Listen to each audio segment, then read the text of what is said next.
Muito obrigada. Eu agradeço muito o convite para estar aqui hoje. Agradeço também a presença de vocês e estou muito contente, porque é sinal realmente de que existe uma preocupação com a língua portuguesa. Isso é muito bom, não é?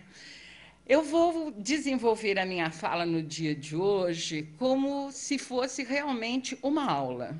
E vou ser até bastante repetitiva, porque o assunto, embora seja do conhecimento de muita gente, traz algumas minúcias que a gente vai se perdendo.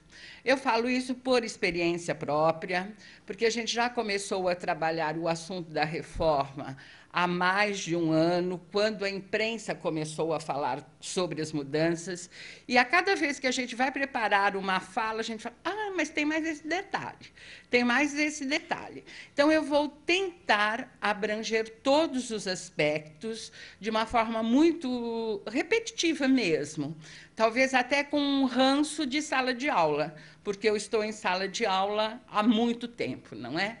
Então, talvez, nesse sentido, eu seja um pouco repetitiva. E vou também partir do princípio de que algumas pessoas se esqueceram de algumas terminologias. O que é paroxítona, o que é oxítona, o que é hiato. E eu falo isso porque, quando eu comecei a preparar os primeiros slides, meu marido falava, tudo bem, mas o que é paroxítona? Não é? De alguém que não é da área. E a minha filha também, que não é tão velha, mas já fica. Hiato? E eu lá vou lembrar o que é um hiato? Então, eu estou partindo desse princípio. Para algumas pessoas, talvez seja o óbvio, mas para algumas, não. Então, nós partimos daí. Tudo bem? Eu vou fazer essa exposição e depois eu tenho uma ficha preparada com todas as mudanças que vocês vão poder solicitar a via de acesso. É só depois entrar em contato, que a via de acesso passa por e-mail para vocês, essa ficha com tudo. Pois não. Quanto? 300. Não, mais uns 2 quilos de alimento, não é? Não é? Tudo bem. Então, eu vou começar o que é essa reforma, em que é que ela consiste. Realmente, o Brasil foi o primeiro país a assinar e é o primeiro país também que está colocando em prática esta reforma. Os outros países ainda não. Essa reforma é de 1990. E por que é que ela saiu só agora? Porque houve mesmo uma grande resistência à sua implantação. E lá em Portugal continua essa resistência. Por que mudar? Em Portugal, essa mudança atinge menos de 1,5% das palavras da língua portuguesa de Portugal. Aqui no Brasil, menos de 0,5%. Então, vocês vejam que foi muita mudança para atingir poucas palavras. Mas virou lei, decreto, e agora nós não temos outra opção. Nós temos que adotar essa nova ortografia.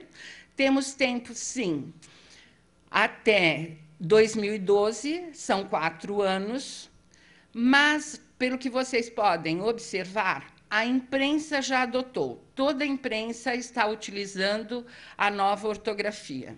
Nós entramos em qualquer site, ou nos portais, nós temos já a nova ortografia. Não sei, daqui a pouco já vão sair os editais de vestibulares, possivelmente eles já exijam a nova ortografia.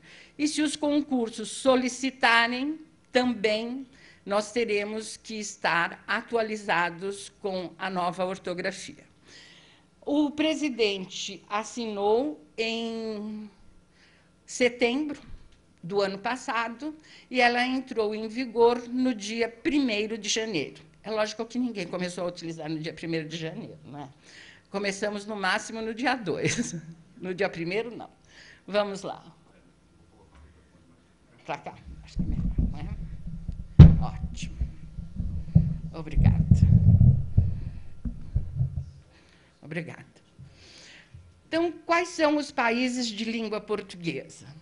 Brasil, Portugal, Angola, São Tomé e Príncipe, Cabo Verde, Guiné-Bissau, Moçambique, Timor-Leste. Daquele não está aparecendo. Quais foram os objetivos? Por que se pensou em fazer uma reforma da língua portuguesa? Tornar mais próximas as nações de língua portuguesa. Como se, quando nós lemos alguma coisa em português de Portugal, nós não entendêssemos. E, por causa da grafia, nós ficássemos distantes de Portugal. O contrário, a fala, sim, não é? Muitas vezes a gente ouve um programa de português de Portugal, a gente tem que ficar assim, alguns minutos, às vezes meia hora, até assimilar a entoação direitinho para poder entender o que eles estão falando. Mas na grafia, não. Na grafia, isso não acontece.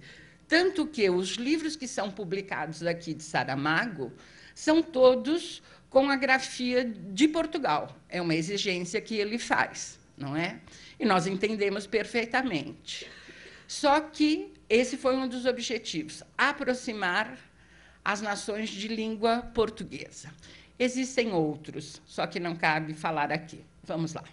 Evitar a necessidade de publicações diferentes de uma mesma obra, diminuição de custos de tradução e de produção do livro. Então, por exemplo, uma obra divulgada na Inglaterra, que vai ser traduzida em Portugal, é traduzida de uma forma, no Brasil, de outra, respeitando a nossa ortografia. A partir deste acordo, a partir do momento que todos os países adotarem a reforma, o novo acordo, então, todos os países de língua portuguesa vão ter somente uma publicação, um tipo de tradução. Então, agora nós vamos às mudanças, o que é que está ocorrendo. Nós vamos ver que essas mudanças, o professor Rui já viu direitinho, já falou um pouquinho, abrange 3 aspectos aqui no Brasil. O alfabeto, o uso do acento gráfico e o uso do hífen. Alguém pode dizer, mas se é acento, deve ser gráfico, não é uma redundância? Não, porque nós utilizamos também a palavra acento para dizer sobre uma determinada palavra que tem uma sílaba mais forte, por exemplo. Quando eu digo mulher, embora não tenha acento, eu digo a sílaba forte, a sílaba mais acentuada é lher, né? Mulher. E não é graficamente, por isso que nós colocamos o acento gráfico. E o uso do hífen. São esses 3 aspectos. Quanto a essas mudanças, nós já vamos perceber que algumas vão depender do contexto. Então, mas sem estresse, né? Se depois de uma festa houver pé de moleque no tapete, resta saber se são rastros ou migalhas. Então, por que é que a gente traz esse exemplo? A partir do acordo, pé de moleque não terá mais o hífen. E daí nós ficamos com problemas. Eu já escolhi esse exemplo porque você pode ter, nossa, está cheio aqui de pé de moleque nesse tapete. Que pé de moleque? É o doce ou é o próprio pé do moleque? Então, aí resta saber, o contexto é que vai me dizer, não é?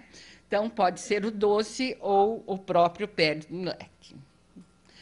Então, o que é que vai acontecer em relação ao nosso alfabeto? Ele está retomando 3 letras que já existiam no acordo de 1943. Até aí nós tínhamos o K, o W e o Y. Trouxe 3 nomes, Kátia, Valdir e Yasmin, nomes correntes na nossa língua, mas essas letras não faziam parte do nosso alfabeto. Elas foram reintegradas. Então, em relação ao alfabeto, só isso. Passamos a ter mais 3 novas letras. Agora, acentuação, o que acontece em relação à